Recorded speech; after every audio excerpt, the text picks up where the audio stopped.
In tonight's other headlines, Melissa is now a hurricane in the northern Caribbean.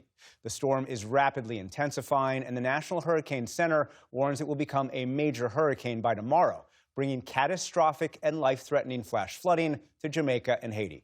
The storm is already blamed for at least 4 deaths. Landslides, heavy rain, and damaging wind are also likely in the Dominican Republic and eastern Cuba. It is not expected to make landfall in the U.S. As the government shutdown stretches into a 25th day, there are new details tonight about the anonymous donor who volunteered to pay U.S. troops. The New York Times reports Timothy Mellon is the person behind the $130 million donation. Mellon is a billionaire, banking and railroad heir, and major financial backer of President Trump. Despite the large gift, it amounts to about $100 for each of the country's 1.3 million service members. Early voting is underway in 2 of this year's highest-profile elections that are expected to measure voter sentiment ahead of next year's midterms. In the New York City mayoral race, voters are choosing between Democrat Zohran Mamdani, Republican Curtis Sliwa, and former New York Governor Andrew Cuomo, who's running as an independent. The winner will take over from Eric Adams, who dropped out of the race last month and endorsed Cuomo this week.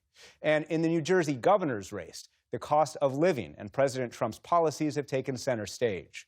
Polls show Republican State Assemblyman Jack Ciattarelli slightly trailing Democratic Congresswoman Mikey Sherrill.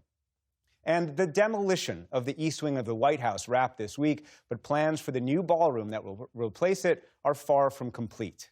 Late Friday, President Trump denied reports that he plans to name the addition after himself.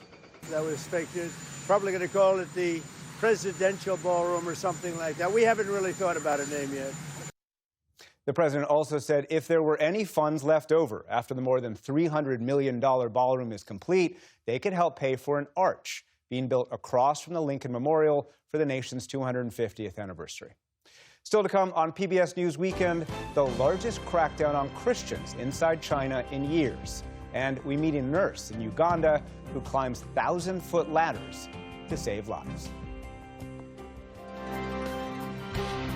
This is PBS News Weekend from the David M. Rubenstein studio at WETA in Washington, home of the PBS NewsHour, weeknights on PBS.